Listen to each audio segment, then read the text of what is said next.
제 데이터 안에 전과 13범인 강간범이 있었는데 그 사람을 만나기 위해서 노력을 했는데 전부 다 거절당했습니다. 보안의 이유 때문에. 네가 왜 여자가 성범죄자를 만나려고 해? 네가 변호사기래, 검사기래 왜 만나? 포기할 수 있는 순간이 많이 있었고.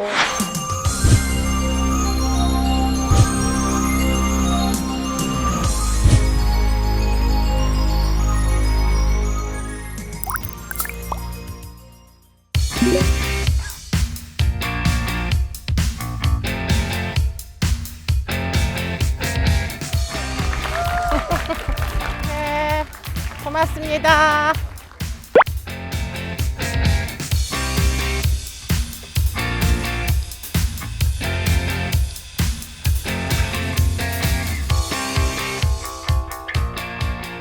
고등학교 때 우연히도 이제 심리학 전공자가 주인공인 무슨 책을 하나 생애 한가운데라는 책이었는데요. 그 책을 읽고 막연하게 심리학이라는 그 공부를 하면 사람을 대상으로 그 연구를 하게 되는 거구나. 사람에 대한 고민이 굉장히 많았어요. 그때 그 당시에. 그러다가 이제 대학을 가게 됐습니다. 심리학을 원하는 대로 일단은 시작을 하긴 했는데 대학을 졸업할 때까지 도대체 이 학문의 정체가 뭔지 이걸 도대체 어디다 써먹을 수 있는지 사실 전혀 예상하지 못했고요. 전문성을 확보하지 못한 채 일단은 결혼을 하게 됐고요.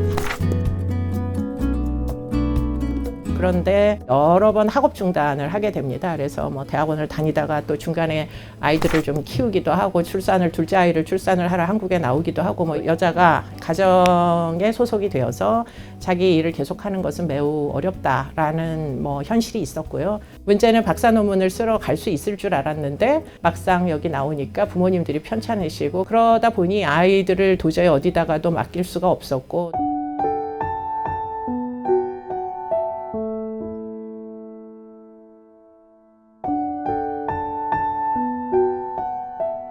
날 좀 취업을 시켜달라고 동네에 있는 학원을 돌아다니면서 제가 이력서를 낸 적도 있습니다. 그런데 다 떨어졌습니다. 그래서 이제 어쩔 수 없이 그러면 박사를 끝을 내야 되겠다 이 생각을 가지고 박사 논문을 마치게 된 시점이 99년이었고요.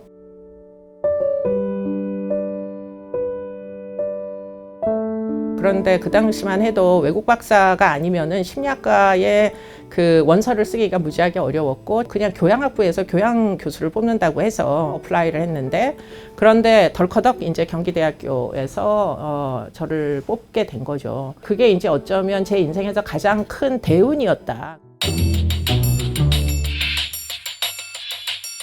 막상 입사를 하고 나니까 이제 처장님 중에 한 분이 내가 지금 교도소 수감자들 데이터가 수천 명 자료가 있는데 네가 이걸 어떻게든 모델링을 해가지고 하위 유형으로 위험한 사람들을 좀 솎아낼 수 있는 시스템을 마련을 해달라. 이게 저에게 주어졌던 첫 번째 범죄 심리학과 연관된 프로젝트였고요. 일단은 기본적으로 위험이 뭔지 모르겠는 거예요. 위험이 대체 뭐냐 이게.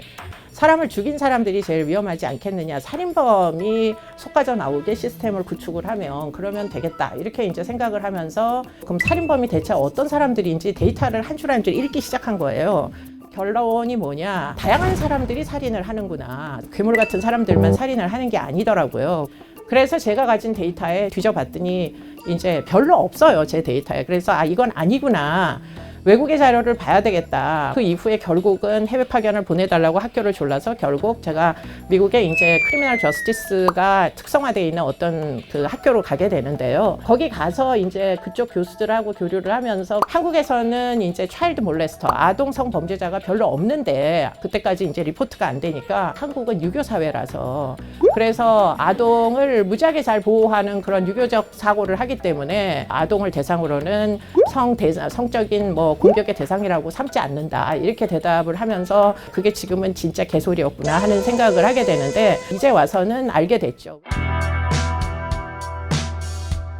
우리나라의 친고죄가 언제 폐지됐는지 아십니까? 2010년 넘어서 폐지됐어요. 그전까지는 사실은 아동 성범죄가 중간에 다 드롭이 돼버리는 거죠. 위협을 하도 하고 보호자들이 내가 당한 게 아니기 때문에 대부분 돈을 받고는 아이의 성폭력 피해를 그냥 눈 감아주고 이러다 보니까 사실 기록이 하나도 없었고요. 그것을 모두 한 방에 날려보낸 사건이 바로 이제 조두순 사건이요. 지난해 12월 경기도 안산에서 8살 여자 어린이가 등굣길에 50대 남성 조모 씨에게 납치됐습니다.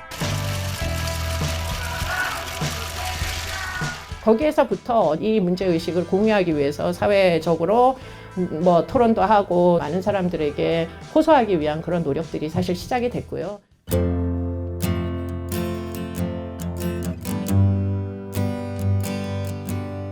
지금 생각해보면 그런 것들을 그럼 내가 과연 20년 전에 계획했었는가? 그건 전혀 이런 일이 벌어질 줄 몰랐어요. SBS에 그것이 알고 싶다를 시작했을 때도 그냥 뭔가 알고 싶었어요. 세상을 눈곱만큼씩이라도 바꿀 수 있고 당장 연구를 해가지고 어디에 쓰임을 받고 활용될 수 있는 그런 연구. 예를 들자면 전자발찌. 그게 저의 호기심을 무지하게 많이 끌었었어요.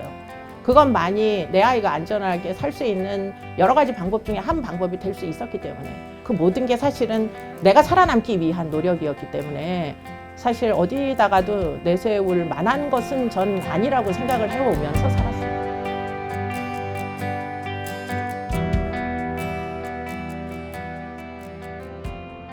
영국 공영방송 BBC도 올해의 여성 100인에 이분을 포함시켰죠.